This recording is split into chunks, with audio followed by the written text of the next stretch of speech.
What is up, everybody? Eddie here once again, and welcome to the Nebula Music Podcast. As you guys know, this is a show where I talk to some really dope people who are doing amazing things in the music industry. People that I admire, people that I look up to. Sometimes I'm introduced to brand new people that I'm amazed by, and I try my best to explore their mindset so that I can inspire you. And today is no exception because I have somebody that I actually have been looking up to for a very long time. As some of you guys have known, I got into music production maybe like 4 or 5 years ago. And part of that journey for me was learning how to sound design, how to do cool things, that you normally can't do with real instruments. And the name Tisoki would always come up, no matter where I was looking, no matter what I was researching. Somewhere, somehow, I would see this guy's name and some amazing stuff. And I gotta say, I learned a lot by listening to what he was making, and I'm beyond honored that I get a chance to talk to him today. I have Bradley, aka Tisoki, joining me today for a very cool conversation. How you doing, man? I'm good. Thank you for having me. Hello, hello, hello. No, man, thank you for having time out of your day. You were just telling me that you were out in San Diego. That's where you currently live at right now, right? Yeah.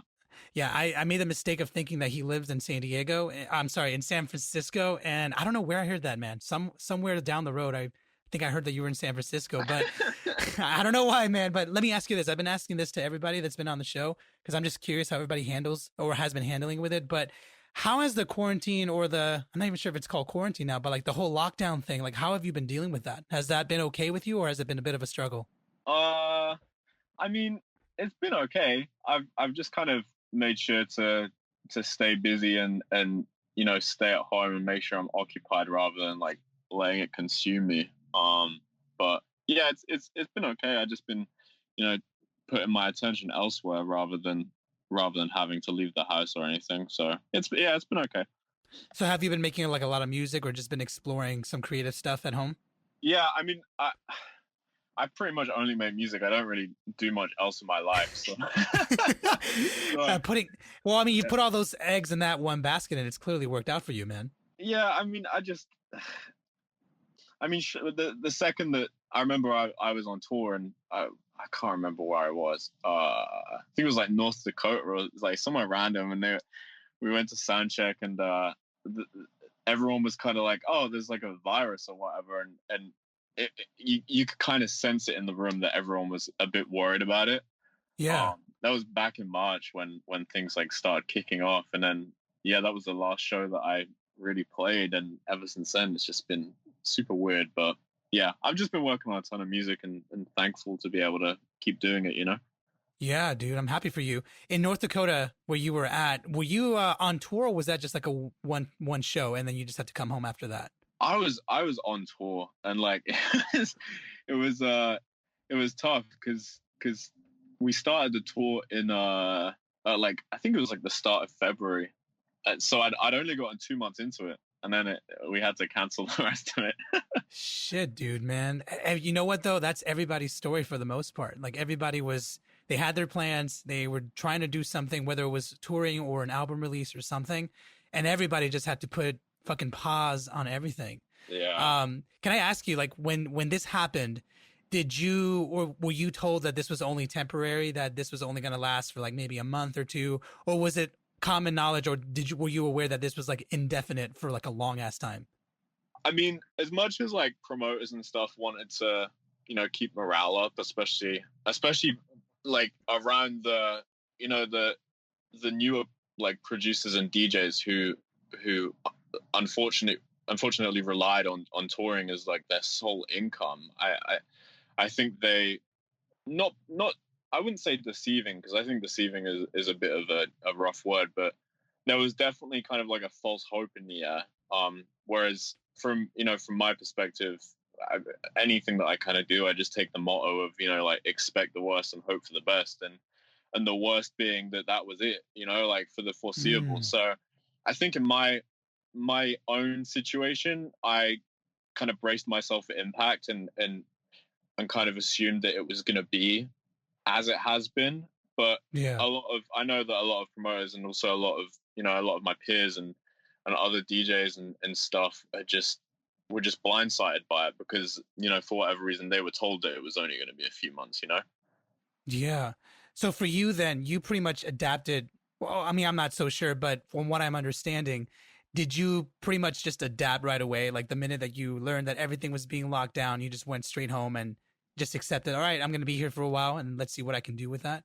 Yeah, I mean, the financials and things like that of touring is so fucking complicated, and I I mean, like, I think the trickiest part was the fact that I'm in America on a visa. So if I wanted to like do another job, I couldn't. I can't just like walk into Subway. I can't just like, and it's not like an ego thing, because believe me, I would take another job if I needed to, but I legally can't do any other job. So at that point, it was like shit. I just need to stay at home and put all my attention to the other things that I've been doing to be able to survive, essentially. But yeah, I pretty much just locked myself away and hope for the best when that all. Yeah. Yeah, actually, that's something I'm very curious about because I have heard about that a couple times from different people. I'm from LA. I'm born and raised here in Los Angeles. Yeah. And, you know, I've met many people on visas or who had visas at a certain point in their career. And that's something that I'm grateful I've never had to deal with. But like you, so many people have probably found themselves in a similar situation. How does that work? If you don't mind me asking, when you get that visa, because you're from the UK, if I remember correctly. Yeah. Yep. So you started performing and then you got a visa to have permission to be here in the States, right? Is that how that works? You just apply for it and then you're allowed to perform here? Or if you can walk me through a little bit of that, because I don't know anything about it. So pretty much, as far as I remember, I mean, this was like 2017. Um, the requirements for it are like quite strict, right? So you can't just be like some like SoundCloud producer or whatever. You have to have the requirements that the immigration and stuff look for, and the U.S. government look for, is like notable press. So you've got to submit all these forms of press that you've had: magazines, podcasts, festival posters, show posters, touring history, everything. So you pretty much just have to prove your worth and that you're an asset to the U.S. economy. As horrible as that sounds, So then what happens? I mean, I'm not too sure if the process has changed, because, like I said, this was like 4 years ago now. But then what happens is you have to, on a whim, you have to already have a U.S. booking agent. Luckily, I was already with a Paradigm Yeah. agency, and they essentially have to book you a whole tour, route it. You book flights, you book hotels, you book the shows, you have the deposits, all the financial bullshit, everything. And then you take that to the embassy in the UK, or, if you're coming from Australia or whatever, blah, blah, blah, blah. You take it to the US embassy and you pretty much say, look, or you have to have a lawyer or an immigration lawyer and all this other bullshit that's so God fucking damn, expensive. dude. Holy But shit. like, yeah, and then you're pretty much risking like near enough six figures of tour dates and flights and hotels and everything, blah, blah, blah. And then you take it to the consulate, to the embassy, and you say, look, this is why I need to be in America. And then they either approve or deny it. And then within that process, they also have to have things called letters of recommendation, where, notable people in the industry and agents and managers and radio and everyone has to pretty much write you an endorsement letter. So you have to have all of those things before you go into it. And then once you get approved, they let you in for 3 years. You can come and go or whatever. You can either live in America or you can, live in your own home country and travel back and forth. And yeah, that's pretty much the nitty gritty of it, the long part. But so many people don't get approved, and fortunately, I was approved with the stuff that I submitted, and my immigration lawyer is an absolute gem. She's one of the best. But yeah, it's tricky, man, especially for newer artists. So that's kind of the process, and then every time it here's the kicker: every time it expires, so every 3 years or so, you have to leave the US, go back to the embassy, I know a few people just go to Mexico to do it because it's Yeah, close by, you just and drive then across the border. it just, yeah, it just renews. But my my visa happened to expire in April, Oh um, shit! and and yeah, and all the embassies closed, so I had to I filed for an extension on the current one, which thankfully got approved. But yeah, it's just tricky, man. So everything's kind of like everything's just nothing's permanent. You know, that's I think that's the scariest part about all of it. I mean, I got a car here, I got a house here, I got a great partner, I got 2 dogs and whatever. But you know, if I risk it by doing something stupid or something illegal or trying to work a job that I'm not allowed to, then I can get deported and you know never come back to America. So What the? I had no yeah, idea. yeah, just have to you just have to tread very Holy carefully shit. with Well, it. let me ask you this, because again, I don't know anything. You're educating me right now. What is the advantage? If I imagine there is, but why not just stay at home and just, kind of like, I know you can't book full on tours doing it, but why move to the US? Because you were already doing pretty well, but I'm curious, like, what was the advantage of having to get that visa to come here? Because so many artists do it. And again, I'm being biased because I'm from here, but I guess I want your perspective on what's the advantage from your perspective of moving here or getting that visa for music and for arts and entertainment.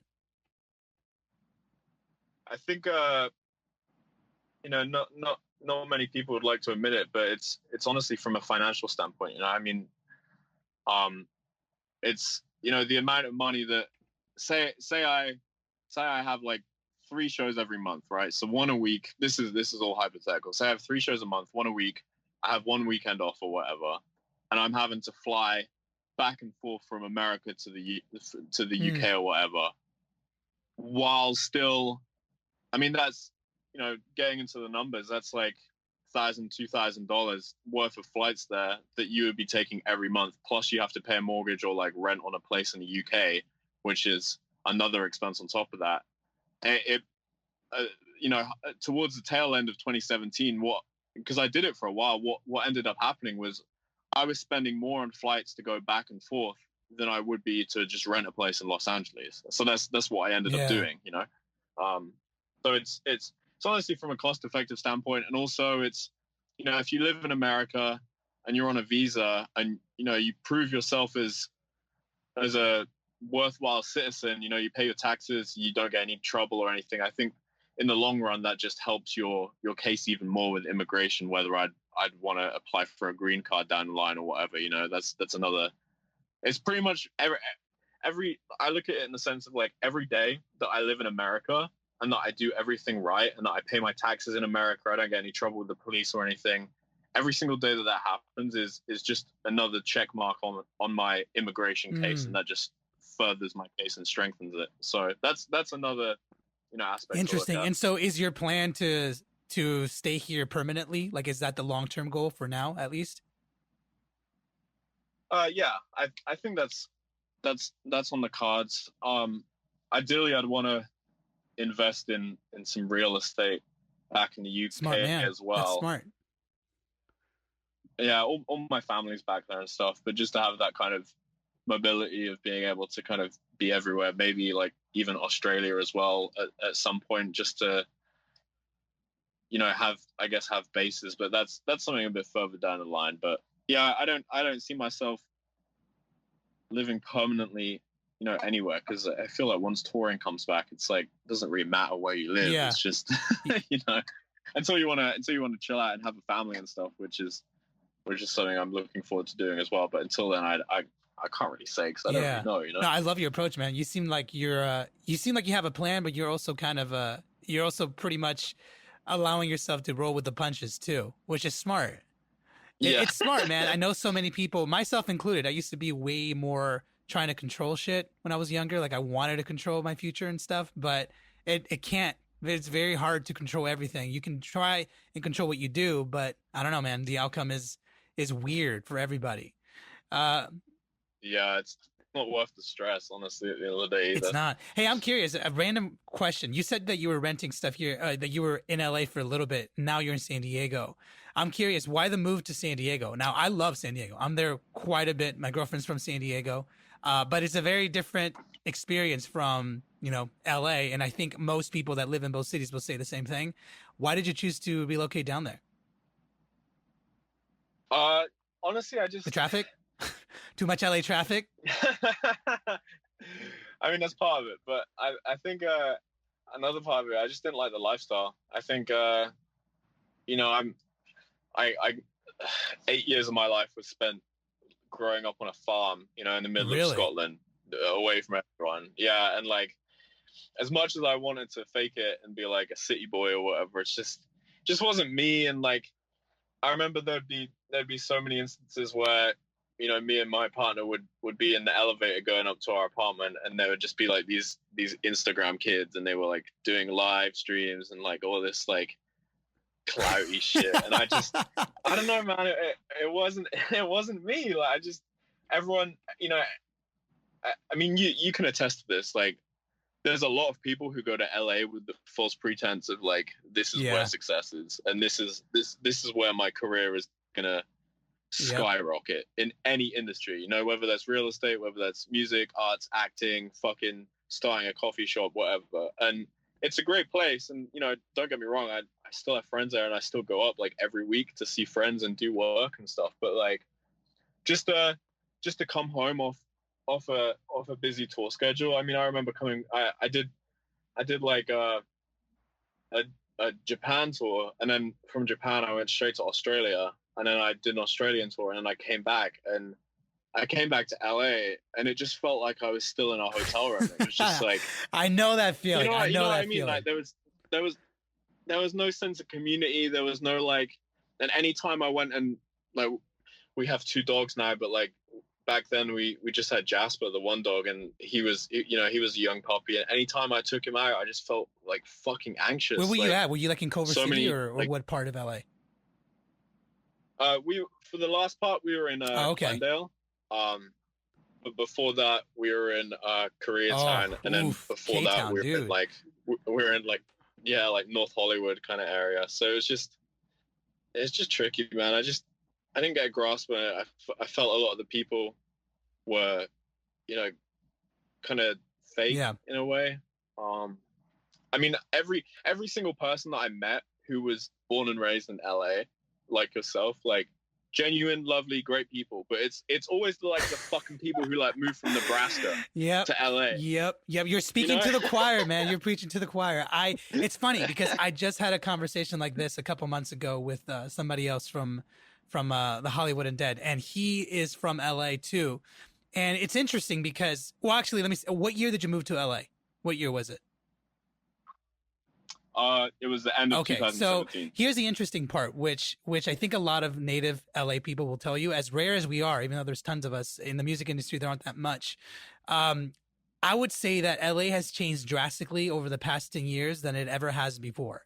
And I mean, this happens to every city, but I remember growing up and even being like a teenager, maybe even in my early 20s, that LA was a dramatically different city than what it is now. And it's always changing. Like Yeah, that's not a like a new thing. Cities always change, but it like there was this huge influx of people, and I think it ties together with like social media. Like when social media became a thing, like LA yeah, started popping, like the LA lifestyle, and there was this huge, like bigger than normal of people just coming from all over the place, and now LA is severely more crowded than it ever has been ever before. Um, yeah, so yeah, I agree with you. Like I know that vibe, and I know that it can be exhausting. I don't know why, dude, but like, I've been everywhere, and I think maybe it's just because I'm used to it. Like I know how heavy it is, and I'm out in the valley. I'm out near like Tarzana and Encino, like if you know where that area is at. But it's different from being in the nitty gritty of it all. But I'm curious. So then you moved to San Diego, and do you feel like it reminds you more of your childhood or like being on a farm? Because San Diego is a fairly big city, but it is, I don't know how to describe it, a little more spacious, I guess I could say. It's a better example. Do you feel like it's a little bit more relaxed and kind of what you need in your life at this point?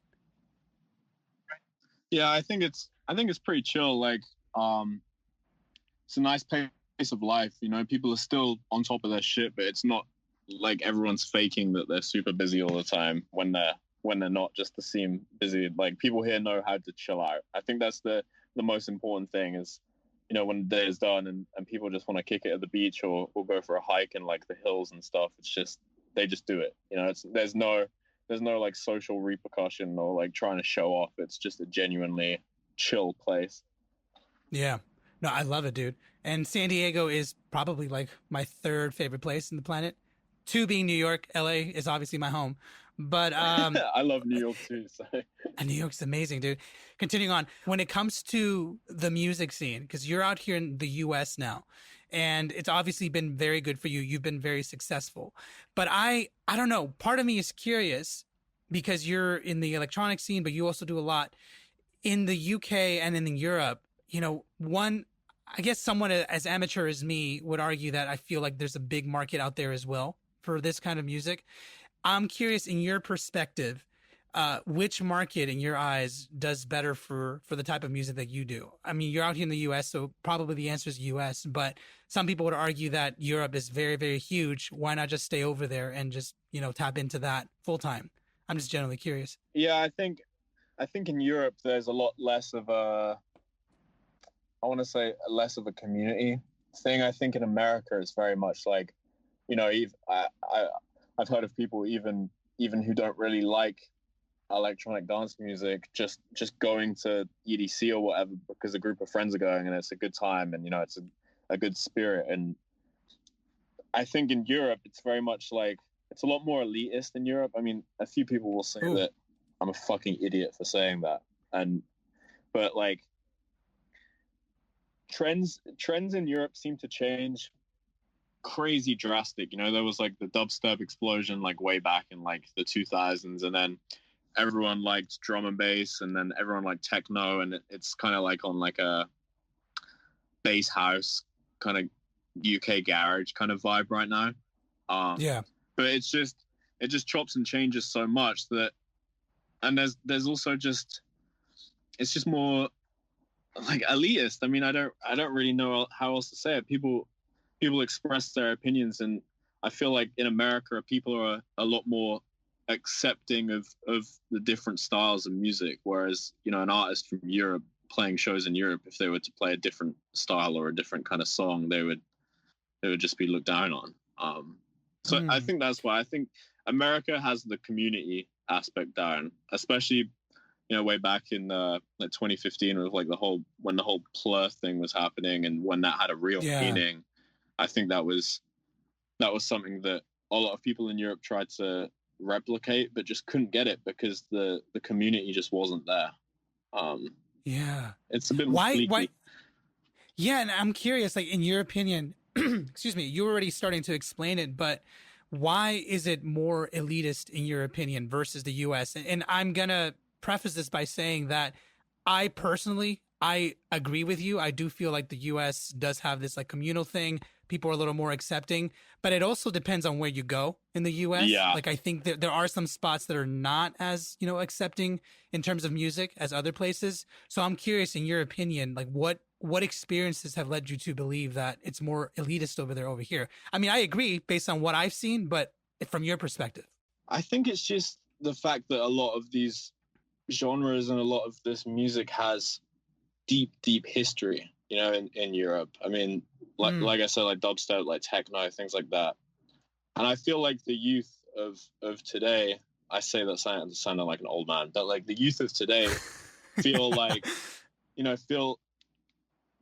I mean, shit, when you're 15, 16, 17, 18 years old, right, you're super impressionable. It's a pivotal age, coming of age, like life kind of experience part of your life. And I feel like a lot of the kids that go into these raves and these festivals and stuff feel the need to like almost gatekeep, because they know it's like, oh, dubstep is from here, like techno is from here, like we need to do our part and go overboard with gatekeeping, when no one has any ill intent. It's not elitist because, I mean, like you said, there's going to be elitism anywhere, but I feel like it's just, they feel the need to gatekeep it because that is their heritage. Those genres are part of their heritage. I mean, like Berlin and techno go hand in hand. Like, yeah, it runs so deep. And I feel like it might be a plus, it might be a minus, but because America's been around like what, 200-300 years. I mean, correct me if I'm wrong. I don't. About that. Not that long compared to all the European countries. That's for sure. But like, yeah, I think that's a major part of it. So when new things come to America, people are a lot more communal about it and kind of. I mean, I just mean musical genres. I don't know about anything else. Right. But people welcome it with open arms. Whereas in Europe, it's like they still feel kind of not ashamed, but just they want to keep their heritage and their pride alive throughout the genres that were created in their area, I guess is the best way to say it. Yeah. In the UK, what is in the electronic scene, what would you say is like one of those styles that people try to gatekeep in your experience? But for like the older generation, like kind of around like my age and up, like late 20s, early 30s, I would definitely say like kind of like the old school style of dubstep, like Scream, Banger, Koki, Mala, like all those kind of people. Like that is the one thing you kind of don't fuck with, especially in London. But recently, I think like drum and bass, like more recent drum and bass has just like exploded on. Yeah. It's constantly blowing up in the UK, but on like a mainstream level as well, like on the radio, there's people like Sub Focus and Wilkinson and Dimension who are getting primetime Radio 1 play alongside like Rihanna and stuff. So I think that's dubstep and drum and bass, garage as well. Like UK garage is a very prominent thing as well. I think those are the main three that gatekeep the hardest in the UK. Yeah.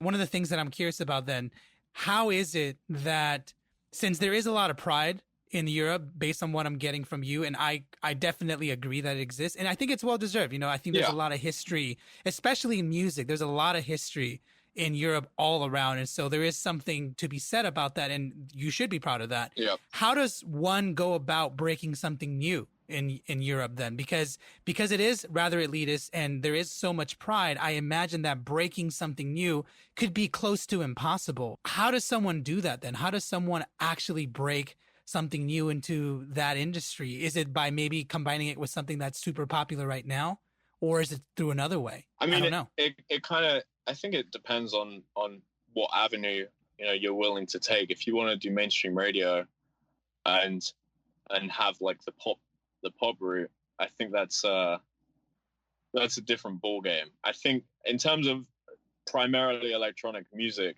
and festivals and raves and things like that over there, I don't fucking know how anyone would break something new. But in the pop world, it's completely different. Like radio, there's people like mixing like grime drill vocals from the UK with like house music. So it's doable on like an industrial level, but within the niche communities of, I guess you could call it underground music, I think it's near impossible. I totally agree with you. I see no way. And there how many years ago was it? It was like six years ago or something. My friend Jimmy, he AFK, he's a dubstep producer. He came to London. He played a show in London, and he played a Skrillex song, and someone like messed up the booking, so half of the club was like jump up drum and bass people who don't really have the best track record, but for everyone that I've interacted with, they're lovely. Anyway, but so there was like this kind of Americanized dubstep show happening in the same venue in a different room to like this UK jump up drum and bass thing. And there's videos on Facebook of it. And Jimmy AFK plays a Skrillex song, and all the drum and bass people are just like pretty much assaulting him. Like I'm pretty sure someone like, pulled out a knife and just verbal abuse and throwing shit, and it just what the hell? Holy shit! It's super super crazy. So I think on a electronic underground scale, there's barely any capacity for it, unless things have changed since I've not been there. But on a pop scale, I think that's where really you can fuse things and get away with kind of starting new trends, I guess. Dude, holy shit, that's insane. That reminds me of a story. that I was told by this legendary bassist, and I completely forgot his name, so I apologize. I'm gonna find it. But we were chatting, and this bassist, he kind of grew up in like the 70s, the 60s, and this is like around like the jazz fusion explosion that happened in the Yeah. U.S. And at the same time, they Afrocuban music from like Latin America and the Caribbean started being excuse me, my throat today, it's not the best. Yeah.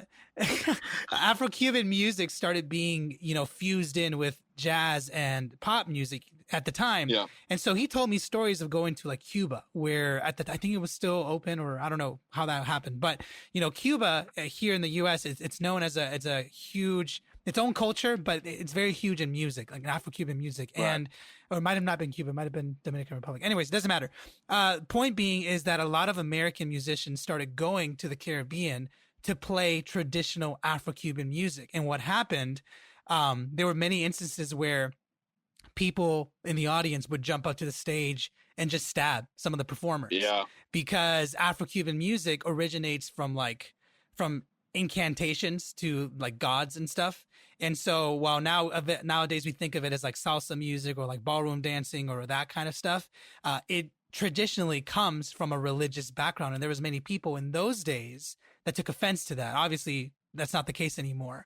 But part of me wonders if there's some sort of similarity between that and what happened in the UK. I'm not sure. I mean, electronic music, I don't attribute it to religion, but there is this sort of like feeling of not doing it right, and there's a personal offense to it. You know what I mean? Like, and it's crazy to me that it happens. It's back to that pride thing, and I think I don't want to say this because it's not true at all, but it would be a thing of like if some American Donnie went to like London and tried to like play a dirty little club in like Croydon or something and played some like old school dubstep records, I don't think that they would have a good time,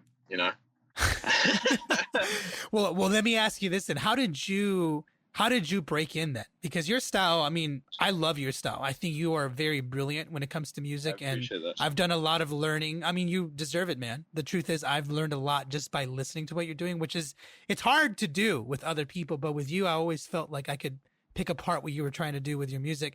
How did it work out for you in an elitist environment like that?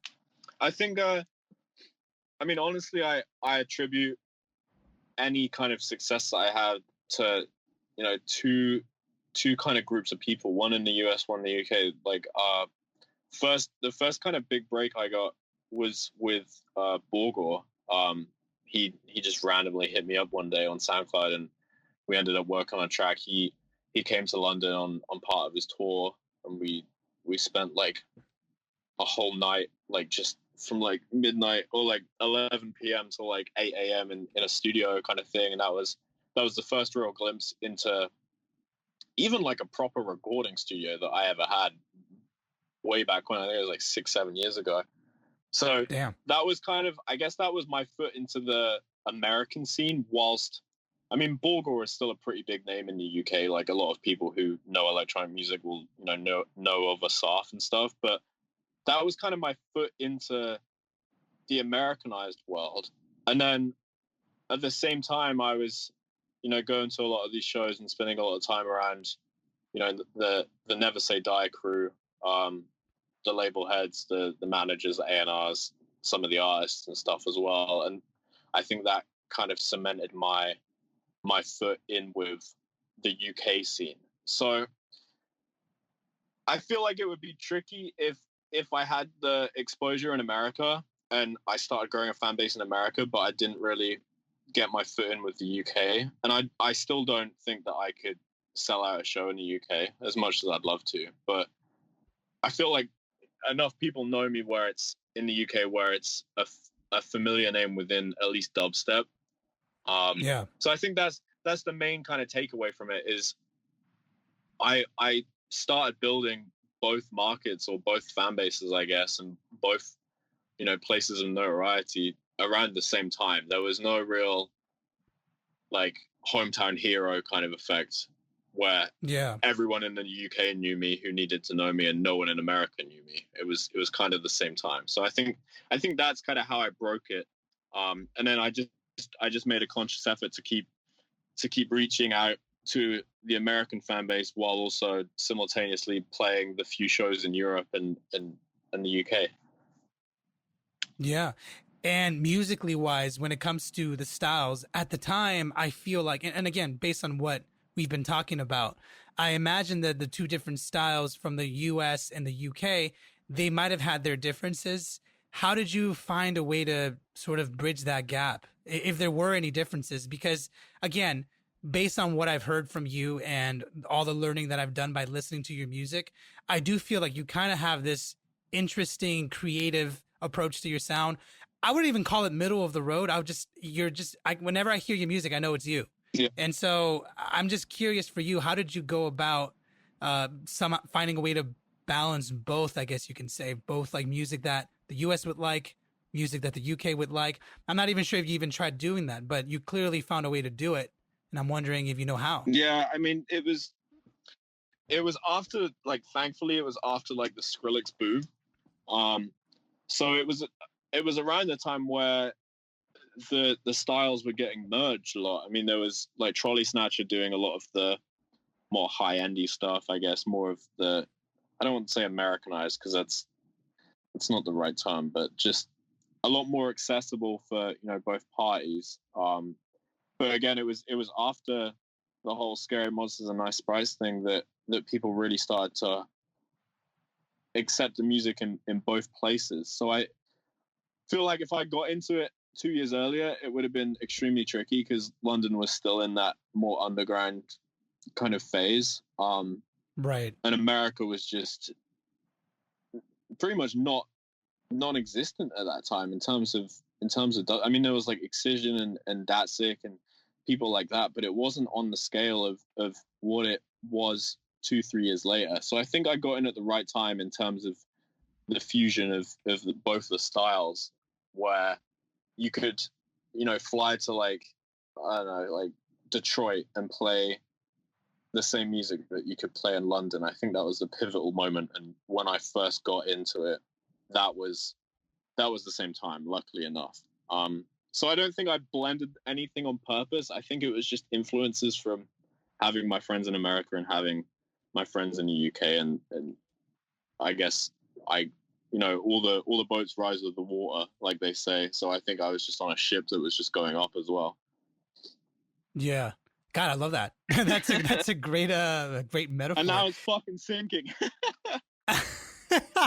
Well, I mean, hopefully you can get into a submarine, man, and find a way to like to go somewhere else. Well, I'm curious, how was that? How was your experience in Detroit? And I bring this up because, if I'm not mistaken, I've been told this many times, and I think I've even talked about it here on the show with a couple other artists. I believe that some of the early attempts of sampling and electronic influences, I believe many of those, not all of them, but many of those originated in Detroit, if I'm not mistaken. I'm not sure if you know anything about that, but I believe like back in like the 70s, people were experimenting with like electronic sounds, nothing like what we have now, but there is something. I'm just wondering if you know about it, because I don't remember the specifics, but I think there are some things in Detroit. So I'm curious, when you were in Detroit, what was the vibe that you remember? Was it very much, were people very curious to find out what you were doing? Were people just open-minded to everything you were trying to do? What did you notice? It was on.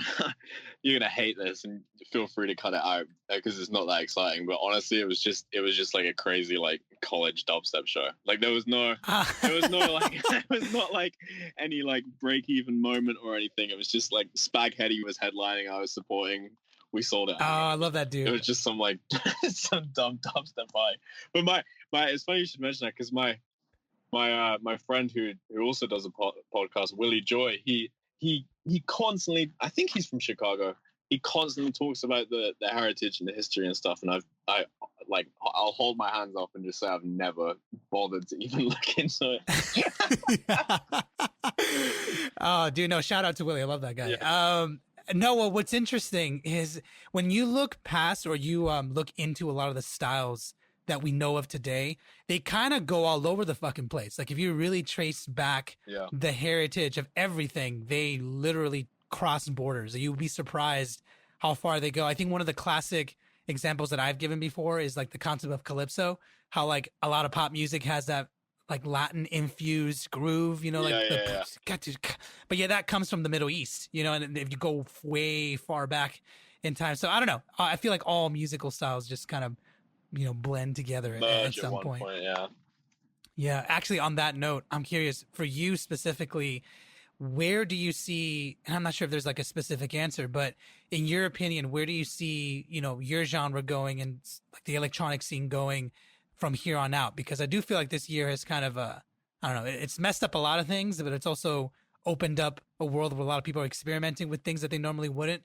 So for you, what do you see happening in your world? And I know that you're kind of doing your own thing. You're kind of at home, you're being creative doing that, but I don't know. Do you keep your ear to the ground to see what's going on, to see where things are headed? Yeah, I mean, I always try and listen to what other people are doing. But I think people have just gotten a lot more comfortable with experimenting because they don't need to make like club songs anymore.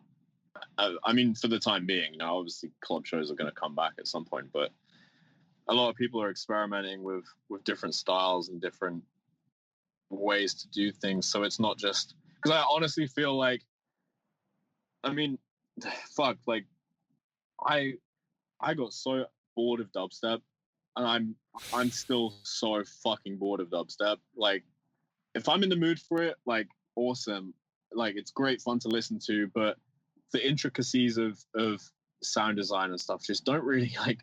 And I don't know what it is, man. I don't know if I'm just getting old or whatever, but it just don't. It just doesn't appeal to me anymore. I don't want to sit and fuck around on Serum for like 5 hours to make one sound. And It's not just you, man. It's not just it's you. just, and a lot of people would be like, "Oh, but blah blah blah, dubstep made like gave you a big foot in the career and in the scene and all this kind of bullshit." Oh, yeah, I get it. Like, but I just where my heart right now is just actually making music. You know, like, I'm trying to get like a vocalist on every single song. I'm not trying to be too concerned with how the mix down sounds and stuff. But I feel like a lot of other people are feeling that right now, not because they're bored of dubstep, but because it's like when you're doing a show or two every weekend, you know, you come home, you're constantly exposed to this just the same music like 24/7. It happens in Yeah. any genre, and you just want to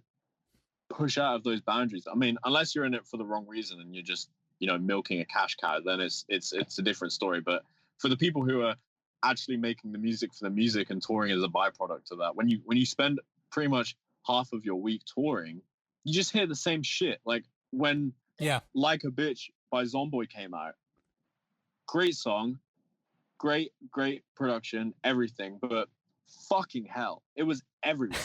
And I played it too. Shit, I'm not gonna sit here and lie. Like, I played it as well, but you just get so bored of the same kind of music that when touring is stripped away and you're not forced to listen to that music anymore, you really kind of have to delve deep and see what kind of music you really like making. And I think that's one of the advantages that I've found, and I know a lot of other people, like you were saying, have found since touring stopped, is there's just been this kind of like eureka moment of people being like, wait, I don't want to fucking make this. And the only reason that I was making it was to fit in, and it's because it was the only music I knew. So I think that's the main takeaway, is that because touring isn't happening and we're not hearing the same songs that the fans need to hear at every show.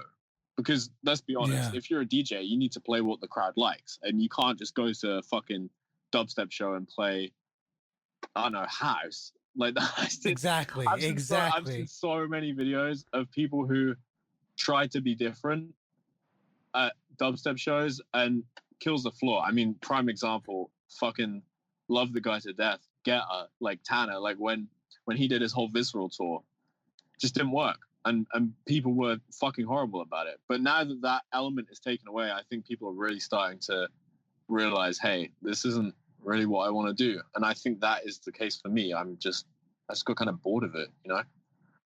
Interesting. Yeah. And are you comfortable with that transition? It seems like you are. It seems like you're not afraid to just be like, you know what, I'm going to do my own thing for a little while. And the reason I bring that up is like we've been saying, there are a lot of people right now who are just because they know they have to sit on their music or it isn't the time to release stuff just yet. They're just kind of being like, fuck it. What else can I make? Like, what else is new to me? For you, do you feel like this is a change that you're going to make permanently, not just for like the lockdown, but that maybe going forward, you're just going to try and see what other genres or different little elements you can tap into? I mean, yeah, I guess so. Aside from my artist project, I do a lot of production with other people, in different genres and the pop world and things like that as well. So I've always kind of taken inspiration from doing that. I guess you could call it ghost work or whatever, co-production stuff. I've always taken inspiration from that in my own stuff. I think, one thing that I look at especially is the last 2 EPs I've done. 2 EPs or 3 EPs, whatever. Last few EPs I've done. There's been like 3, say they're all 4-track. I think they're all 4-track. 3 club songs, and then normally the last song I just go kind of weird with and just experiment or make what I'm feeling at the moment, and whether it's a different genre or whatever. But every single time I've done that song has been the biggest. Like I did an EP with Dimmac last year, and it was like a dubstep song, then like I guess you could call it like hard trap song, and then more of like a future bass song, and something else. And the really left field one was the one that blew up off it, and the rest of the songs just like sat at a few 100,000 plays on Spotify. It's super weird. So I think, and I always get comments like, "Oh, you should do more stuff like this," and that song that they're talking about is the one that I just wanted to do for myself. So that's a nice word of encouragement. I know a lot of people don't have that option. A lot of these dubstep people, they try to make something else, I mean, would get fucking destroyed by their fans. And I think that's heartbreaking, because it's like artists should be able to do whatever they want, but at the same time, you have to appease the audience, and that's where it comes back to the touring thing of playing the same music all the time. So shit, man. Yeah, I think for me at least, it's a blessing, and I'm happy that more other people in my field are recognizing kind of what I've been trying to see as well. But that the touring not being there has just amplified that. So I welcome it, man. I think it's great. I think everyone else should experiment and make shit that's left field and have some more fun with it. I love that, especially nowadays. Is that something that you applied a little bit to the latest track that you just put out, I think a week ago, at least at the recording of this episode, which is Elevate, right? Yeah. That song had been sitting for a while. My friend from back home, he's big in that like jump up UK drum and bass scene that I was talking about earlier, and we've made so many songs together I can't even count, because we're from the same city. So yeah, I think that's kind of like, that's a prime example. Sam Upgrade is from a heavy drum and bass world. He's like one of the top acclaimed fucking drum and bass producers, I would say, in Europe. Like, he is way up there with all these other people who are massive, and I highly applaud him for that. And I remember when we were making this record, he was even nervous. He was like, I don't know if my fan base is gonna like it or whatever. And yeah, I think you just got to take the leap of faith. So I'm happy that the record came out the way it did, and I'm happy that his name is on it, because that was a step in the right direction for him, because he's one of the most talented producers, songwriters, even fucking singers, man. He's got a great voice, and I know he loves drum and bass, and all of his shows he plays drum and bass and all of this kind of stuff. But deep down, like, he's a very versatile musician and producer. So I'm happy that we got to put that record out, so he can show himself and his side of his fan base that he can fucking do anything. Yeah, dude, I love it. What was his name again? Upgrade. Shout out to you, Upgrade, because I'm digging that track, and I love your approach to it. I love that you are open to experimenting with new sounds. You don't seem worried at all, and I love that. Because I honestly feel like that is a key to being able to make some great shit happen. My man Bradley, Tisoki, I know you have a very busy schedule. I really want to thank you for taking time out of your day for being on the show and talking about your creativity and being so open about it. It's much appreciated. I know it isn't easy always to talk about what it is that you believe in, what you're going through, but you were very honest and open, and I'm beyond grateful that you took time out of your day to talk to me, man. It's much appreciated.